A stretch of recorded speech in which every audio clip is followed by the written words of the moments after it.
You're right guys, it's N60 Sean. I wanted to make this video because one of the most notable points of the build-up for WWE 2K19, especially on social media this year, has been the fact that Tomasso Ciampa, Buddy Murphy and Nikki Cross have been missing from this year's 2K19 roster. And people have been annoyed that someone like the legends like Mick Foley and JBL are also missing. So I've seen a lot of this, and I've seen a lot of people getting angry and offering conspiracies and crazy reasons why they think they've been left out.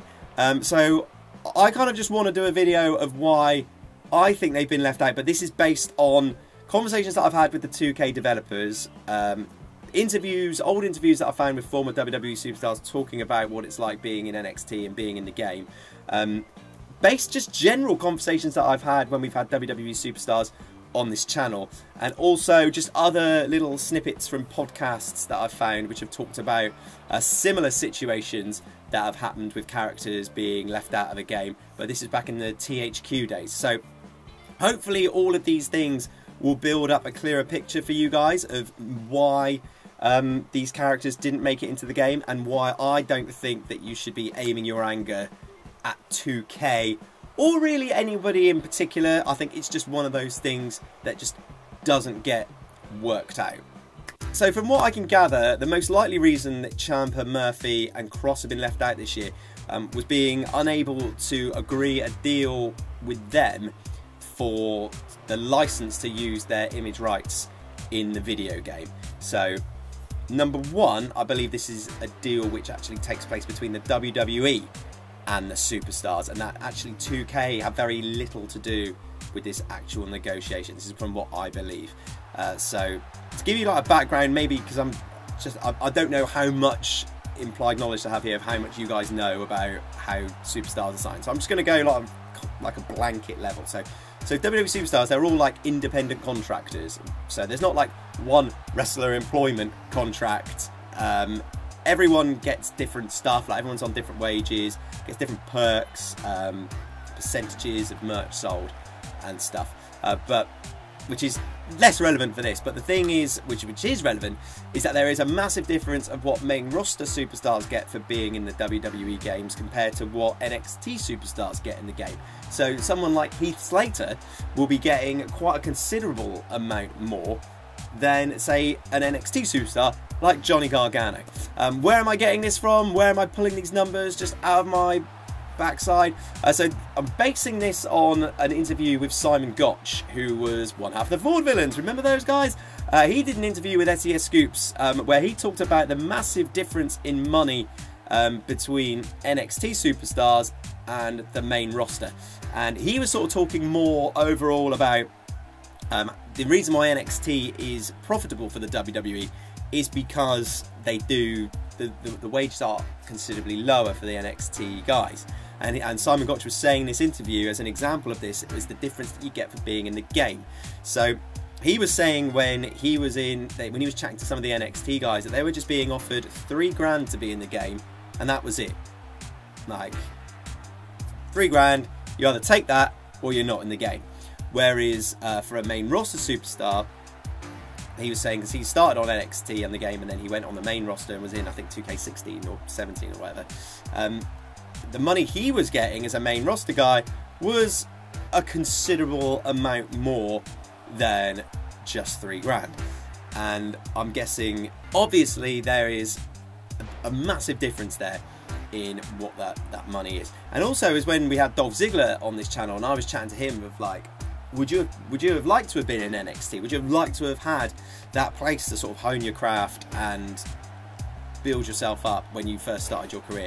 Do you ever like look at like all the guys who come up from NXT and think like, if you started in NXT, like how different do you think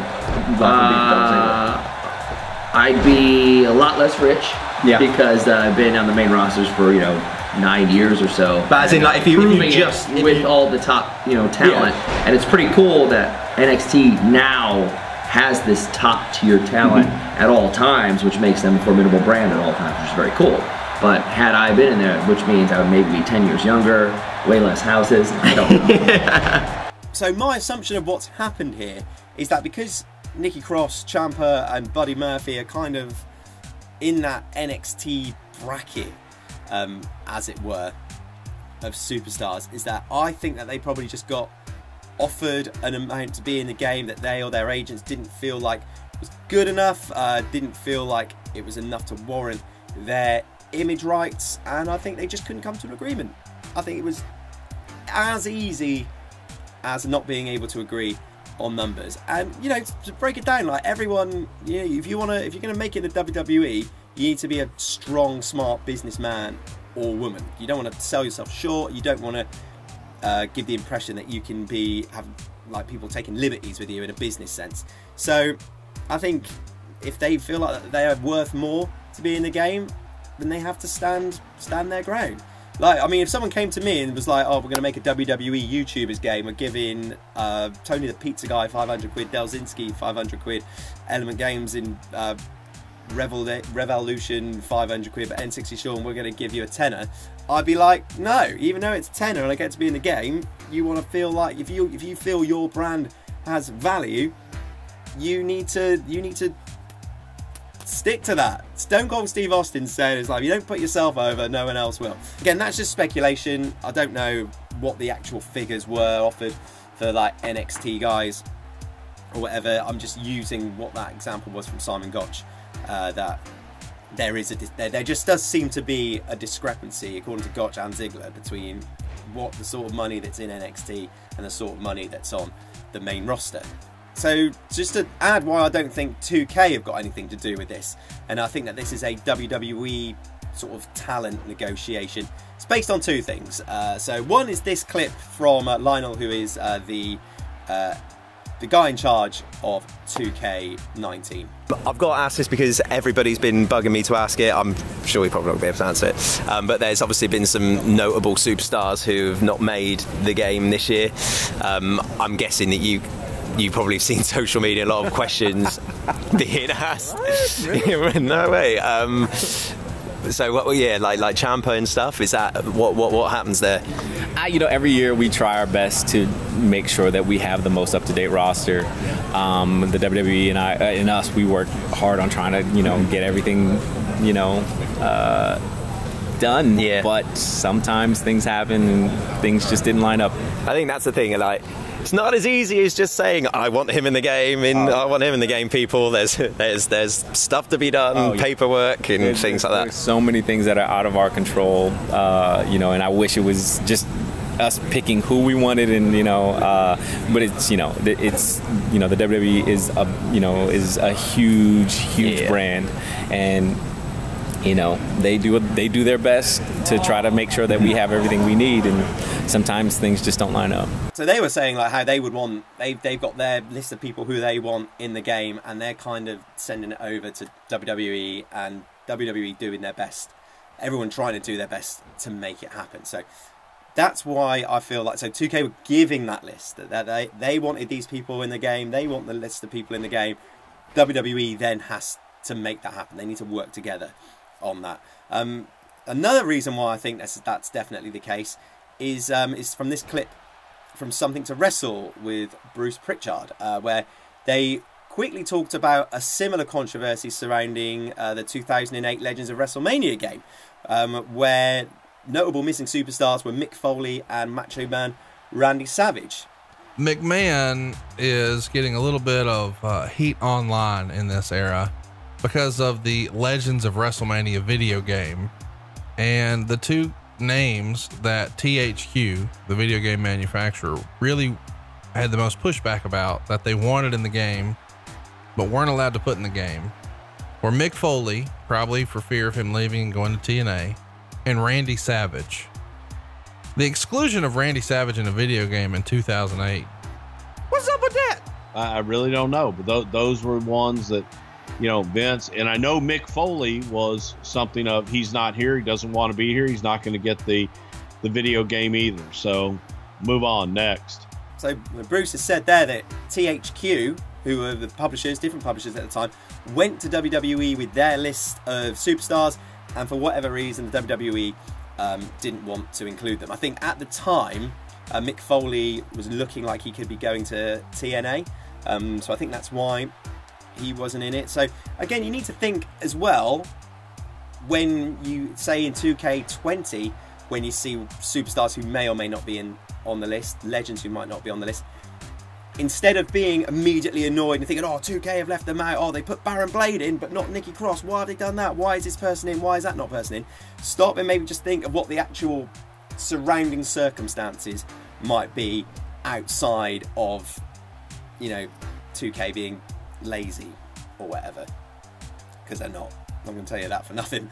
Like, especially with like some of the legends that were left out this year, like Mick Foley. You just don't know where everybody is with what they're doing. They could have easily have gone to Mick Foley and wanted Mick Foley, but maybe Mick Foley could have been in negotiations with World of Sport at the time, or another project which would conflict with being in a WWE game. The Dudleys, they're not in there, but also Bully Ray appeared at All In. Was that a conflict of interest also as well? The rosters are getting bigger and bigger and bigger and bigger.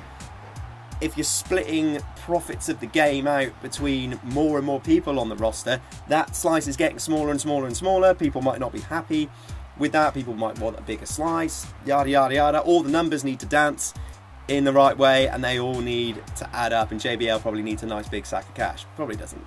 But I don't know why I've just decided that JBL is a massive greedy man. It's probably very reasonable. But those are the sorts of questions and scenarios which I think are probably the most likely reasons why our favourite superstars aren't in the game, rather than 2K are lazy, or there isn't disk space, or, well, they scanned them last year, why aren't they in there this year, like blah blah blah. Because I think every year it's an independent negotiation. Like, again, there'll be people who are moved up from NXT to the main roster before the next game comes out around April. They're probably going to get a much better deal for being in the game, for example. So yeah, I thought that hopefully that's maybe somewhat helpful to you guys. I thought it was all interesting. I thought it provided an interesting look into why the actual reasons why that might be the case. But yeah, I think 2K were getting a little bit of unfair criticism for that, and because I've met these guys, I've actually looked in their faces and I've spoken to them, man. And like, while you're here, honestly, if you're one of those people who think that 2K are being lazy with the game, trying to churn out the same game every year and all that they work so hard to try and get this game as good as they can. I can see it in their faces. Like, I've dealt with a lot of people in like television, radio, YouTubers, the media in general, and I can tell when someone's full of like nonsense. Yeah, I can tell when they're being insincere or trying to busk out. Those guys are so passionate about this game. They work really hard on it, and we had a conversation actually. I think it was like me, JB, maybe Delzinski was there as well. I know JB from Super Zong Barbecue, Supercard dude, was there. Who also does 2K19 content, and we were like just chatting with Lionel, and he was saying that when he got told that the games weren't fun anymore, he was like gutted. He was depressed for ages, and they were like, Lionel's taken this pretty bad, and he's like, yeah, because fun is the most important part of the 2K19 games, and they've really worked hard to make that happen this year. I've got a full interview with Lionel actually, where he talks a lot about making the game, difficulties and stuff. He also talks, I've showed you the clip, he also talks about the Ciampa situation, and also gives a couple of sneaky hints of where WWE games are going. Maybe a couple of hints of 2K20. Sandbox mode? What? Go and check that interview out, guys. Hopefully that's been helpful. I've been N60 Sean. Smash a like if you have. Share it on Twitter if you think this has been helpful. It could, just full disclosure, could be miles off the mark, but I just felt like it was important to add an opinion which was backed up with some evidence and things that I'd found, rather than just ranting into the ether. Hopefully it's helpful. I've been N60 Sean. Hopefully it makes people less angry. I've been N60 Sean. Hope you have a nice day.